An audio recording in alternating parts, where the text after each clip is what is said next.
Have you ever had moments of self-doubt and questioning your worth within the acting industry? If so, please keep watching because I'm going to be talking all things to do with Oscars and self-worth.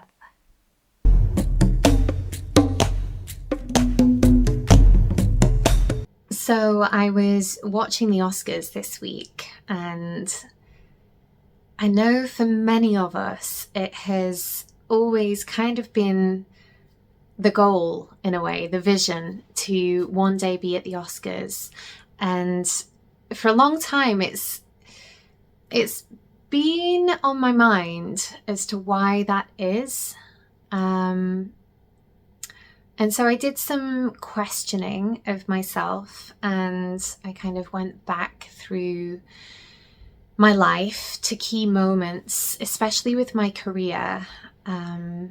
Because in all honesty, I got to a place in the last couple of years, perhaps it was COVID, I'm not sure, but I got to a place where, and I know many of us do this, but I was really questioning where my place is in the industry.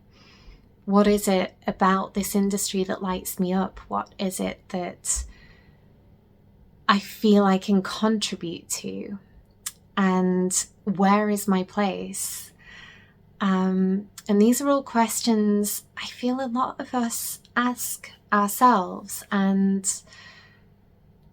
when it's something like the Oscars, I think a few things can happen. It can make us feel really excited and give us a goal and give us, that's kind of like the ultimate goal, the icing on the cake. I'm sure many of us dream of being at the Oscars and winning an Oscar one day. And then on the flip side of that, we can also be feeling a little bit lost, a little bit unworthy is something that comes up quite a bit for me. And I've really questioned this whole issue that I seem to have around worthiness. And I recognized that I was pinning all my attention was on winning a BAFTA, winning an Oscar, winning these awards as a kind of goal to achieve, to validate my worthiness. And I see it so clearly now that I can laugh about it because I know exactly where it's come from, which is beautiful, and I'm so grateful for that awareness.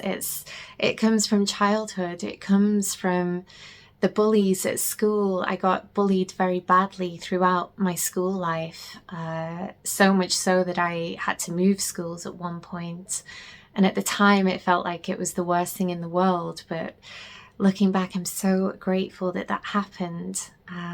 It taught me so many lessons, and it put me in touch with a group of beautiful friends who have remained my friends to this day from that second school that I moved to. And bullying is something so many kids go through.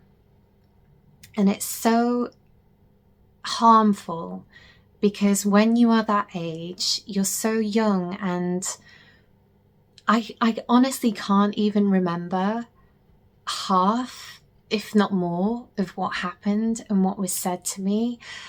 But I can remember how it made me feel.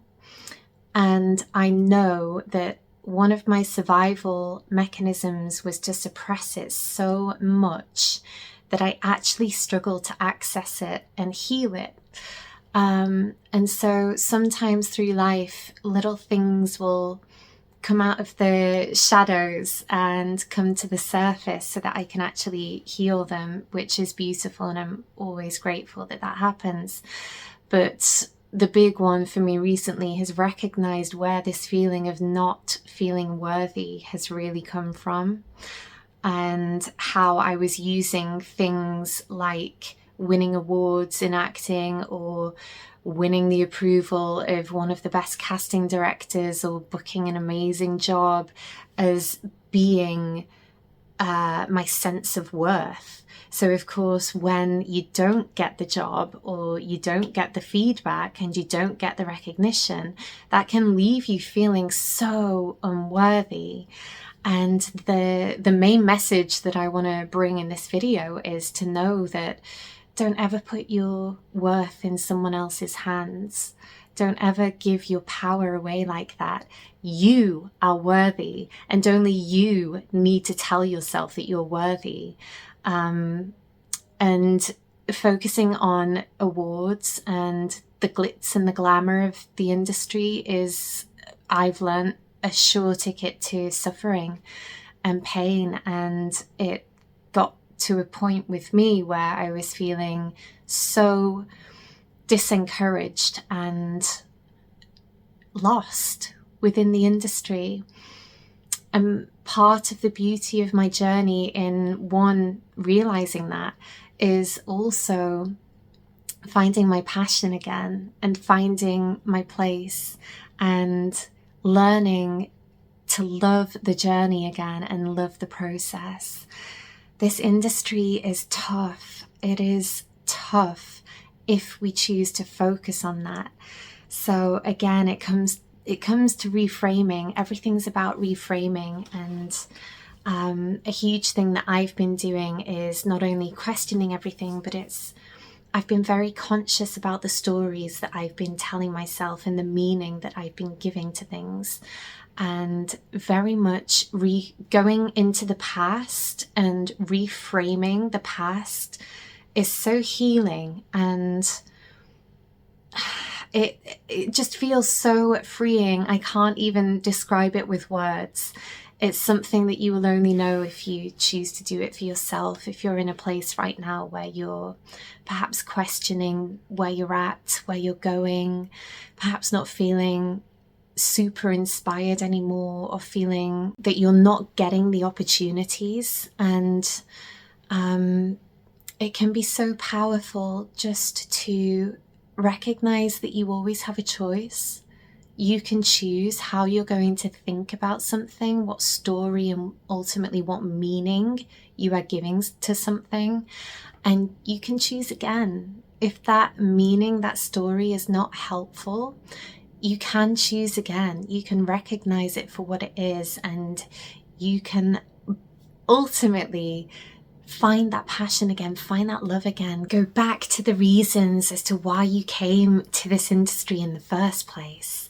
So reframing is a really useful tool to try, and I've just been learning about this thing called reality transurfing very recently. It's kind of like shifting paradigms and parallel universes. It's something that really fascinates me, and it's just this last year where I've really gone on a deep dive into all of this slightly esoteric stuff, all these concepts and principles by some amazing people. And basically it's how you can revisit moments from your past, and you can do this meditation. There's a wonderful one which I will link below for you by a guy called Doughty, or Aaron Doughty. He's American, and he's done this really powerful meditation about how to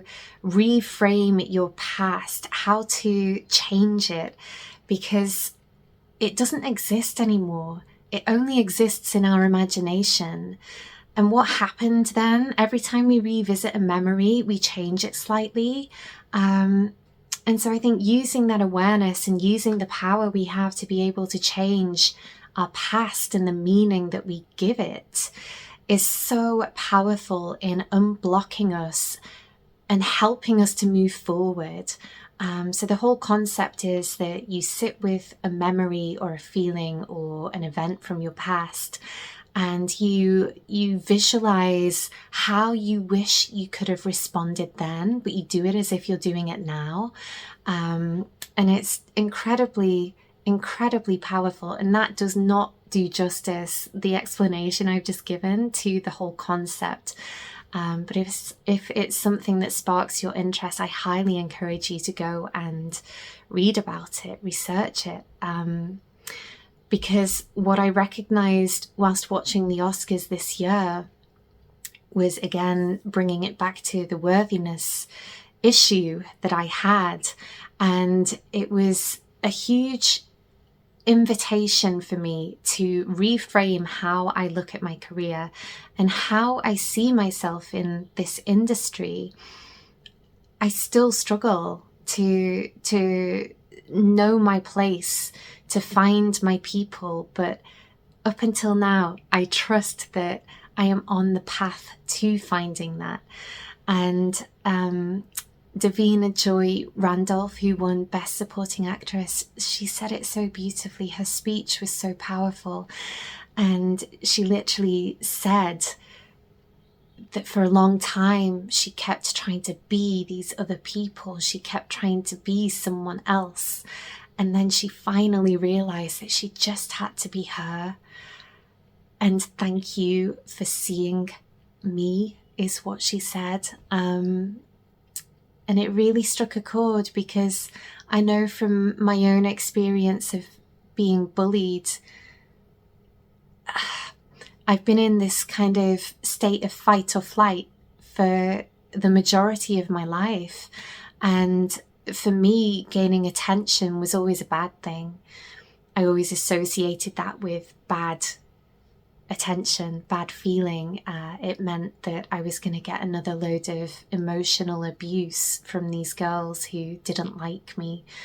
And it's something to this day that I'm still working through. And again, every kid that's been bullied, that shit stays with you. Excuse my language, but it stays with you for a lifetime. There is shrapnel there, and the more we can uncover the pieces that remain and reframe and heal them, the more we can move forward and embark on our own journey and shine our light the way that we were destined to do so. So to wrap this up, I encourage anybody who's feeling a bit lost, a bit stuck, a bit unsure about things to firstly question and greet yourself with love and kindness, and recognize that you always have a choice.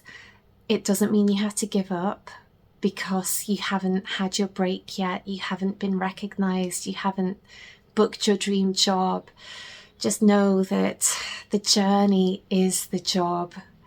Where you're at right now is the job, and it's finding the fun with that job, creating joy through living your passion, and perhaps recognizing that you're on the wrong path if you are finding more pain and suffering than you are passion and joy. That's been a big one for me. I've shifted my focus and I'm learning to find my flow and find love again. I'm doing projects that light me up, not because of the opportunities they might bring. I know there's a lot of strategy involved in this industry too, and it is very much a business, but ultimately, if you're not okay and you're not feeling in a grounded, safe and confident place, then nothing else is going to flow. Nothing's really going to come into being. And so that's my little bits of wisdom for today. And I just want to thank you, my beautiful followers and community, for taking the time to be here with me and hold space for me. It's been a long journey and it's been many ups and downs, especially in recent years. And I could not have done it without the love and support from so many of you. So thank you. And if you have any questions, if there's anything you would like me to do, either for a monologue or just to talk about, I am so passionate about wellness within the industry and within life as a whole, but especially in the acting community. I feel it can be a very lonely journey at times. And so knowing that we're all in this together is so powerful. And if you needed to hear that today, then I am holding you in my thoughts and I'm holding space for you. Have a lovely end to your week, and I hope to connect with you all soon.